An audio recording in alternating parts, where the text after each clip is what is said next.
How's it going? I'm Anthony, and these are stories of my life.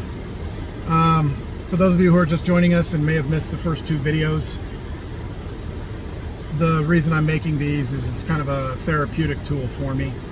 I had some head injuries over my life, and my memory recall is bad, and cognitive processes are off, and whatever else.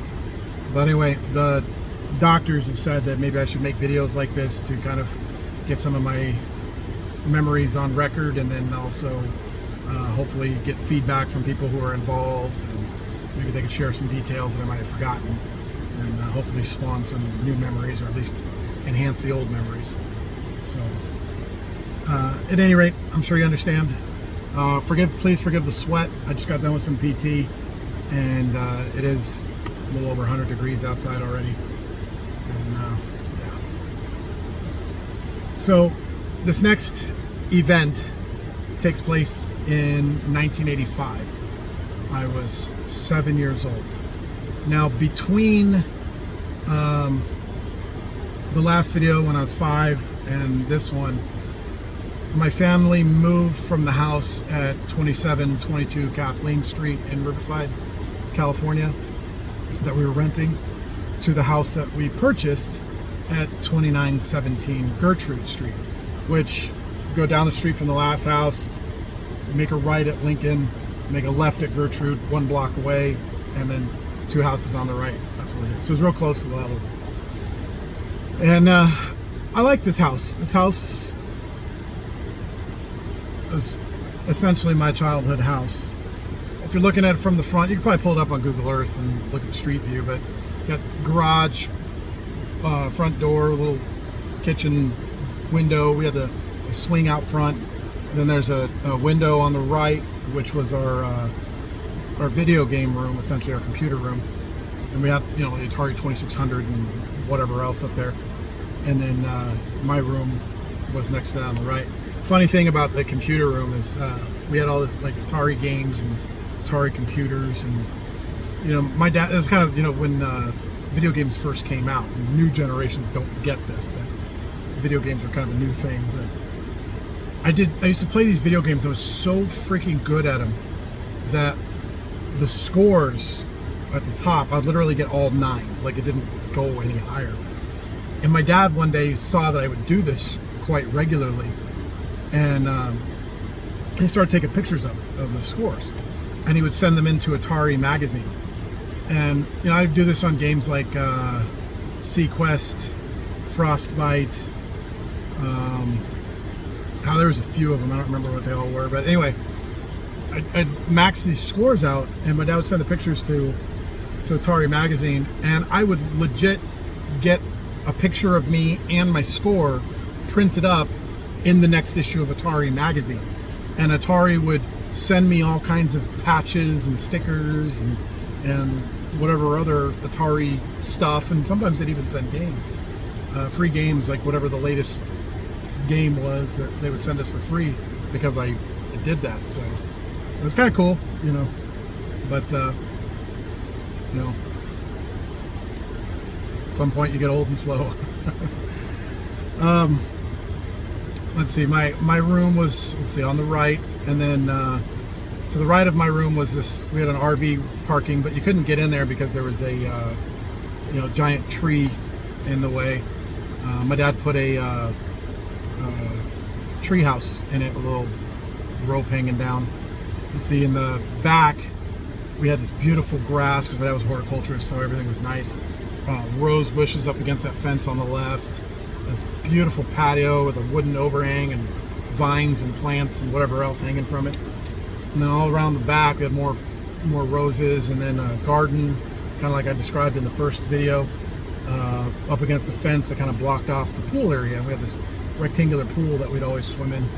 And I can remember the pool, trying to get across it on a boogie board. You run, you jump, and you slide across on a boogie board, try to get all the way across the pool. I remember doing that. I realize now it was stupid, because I think I fell a few times and may have hit my face or my head or my arms or something on the edge of the pool, so it's probably a bad idea, but whatever. Boys will be boys. And the patio was real nice. We would sit out there and talk a lot. I remember one night, not to sound racist or anything, but we had this big black dude. It was a big black dude, so that's why I said it. Anyway, he jumped over the back fence, ran across our yard as fast as he could, and jumped over the other fence and took off. And didn't say hi, didn't anything, you know. Hey, thanks for coming, bye. And freaked my parents out, so we had an alarm after that. And there's many nights that I would be outside with my parents. They'd take me in, put me to bed. I'd wake up at some point in the middle of the night and think they were still outside and go running out the back patio, set the alarm off. And yeah, that was kind of annoying. I remember we had a cat, this white cat. It was a stray that we picked up, and loved that cat. And eventually it had kittens. And there's probably like 7 or 9 of them, but my mom and dad said that they wanted to get rid of the kittens to give them away. But there's one I wanted to keep. They were all black except for the firstborn, and it was all white with this black spot on its head. I wanted to keep that one so bad, but my parents gave it away. I was pissed. Never forgave them for it. Never forgave them for it. And it was right around this time when I started learning that I was adopted. And that's not the basis of this video, but it is something I'm going to point out just because it's going to lead into something later. But I started learning I was adopted. And the story, the little bit that I was told was that I was adopted, that my real mother's name was Virginia Vernon, and I was adopted at the age of 5 months old. And that my mother chose to give me up so I could have a better life than she would have been able to provide me. And that's it. That's kind of all I got. Didn't hear anything more. And my parents always tried to tell it to me in a way that made it sound like it was better for me, you know, that my mother did it for me as a good thing and blah, blah, blah. But I'll tell you what, and for those of you that adopted children or are planning on it, I'm not saying what the right thing to do is, but, and I wouldn't say keep it from the children, but be careful in the way you describe it. Because for me, at least, no matter how hard my parents tried to make me feel good about the adoption, I could not help but think, like, why did my parents give me up? Was I not good enough? Was I just, was I a mistake? Whatever it might be, like, it really, really got to me. It also drove kind of a wedge between me and my adopted parents once I learned about this, because they're not my real parents, you know. And then even at school, once other kids found out I was adopted, because I clearly looked different from my real parents, I was the adopted kid, so I was the outcast. I was the kid that wasn't wanted by his real parents, and I was treated as such. And I don't know if that treatment came because I already had personality issues as it was, and for those of you that know me, you know what I'm talking about. Or if the personality issues spawned from the treatment that I was given. So I don't know what was what, but anyway, that's kind of how it goes. So something to just kind of keep in mind. And my parents always did everything they could to try to give me as good a life as they could and give me everything I wanted. I mean, we had an Arizona room. I had this giant G.I. Joe aircraft carrier out there that I used to play with all the time.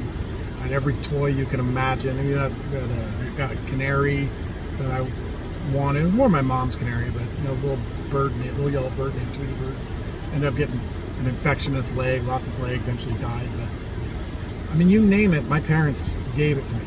You know, they did everything they could to give me whatever I wanted.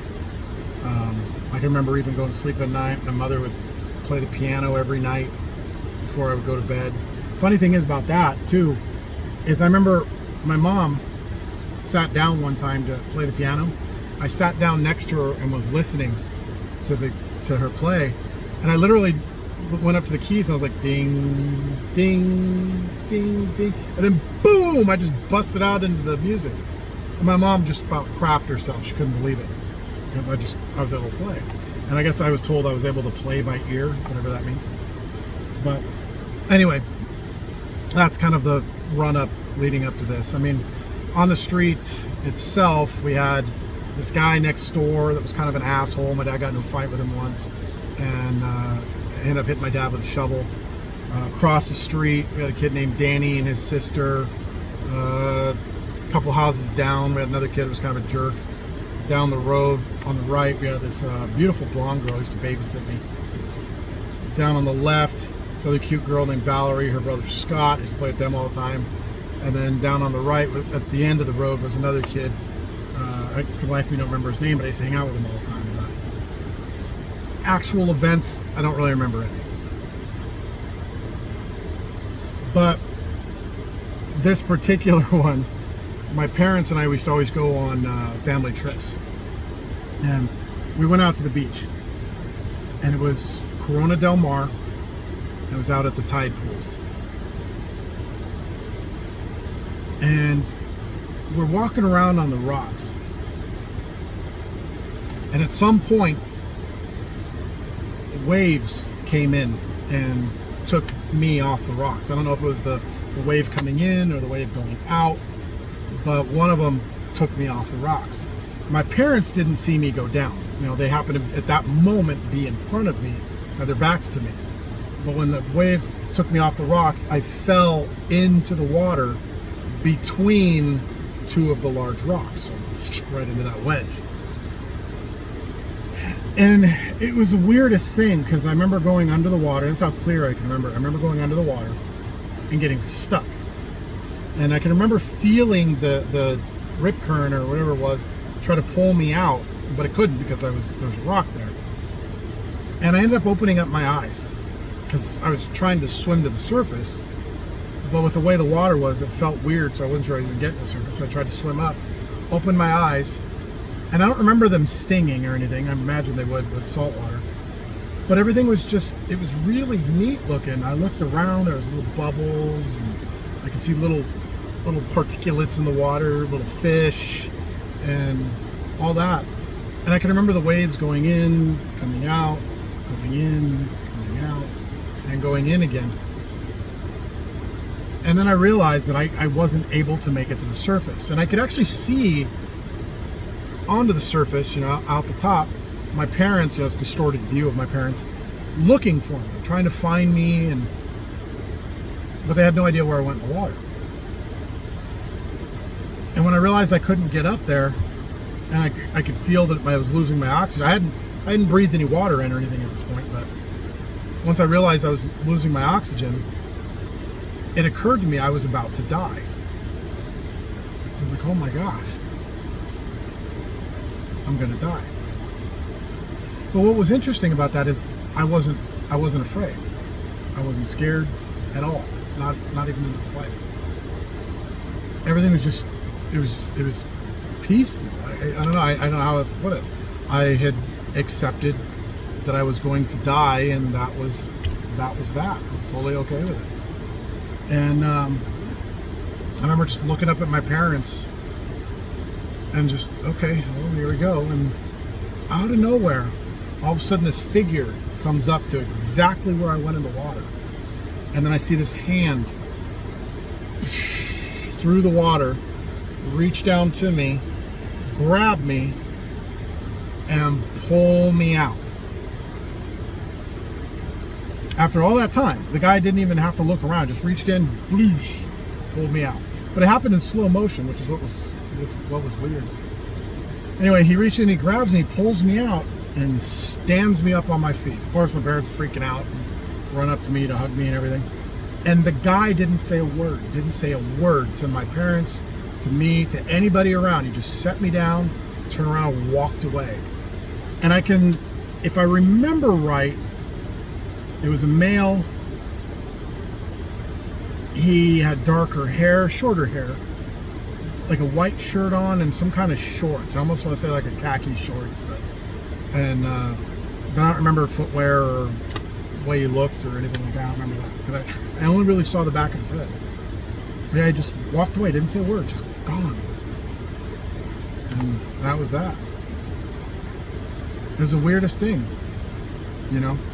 And I've told this story to the people in the past, and everybody has their own take on it, especially depending on their religion. You know, anybody within a Christian religion always says, "Oh, that was Jesus coming in and saving you." His hand, as I'm going to say, it's a hand of God that pulled you out of the water.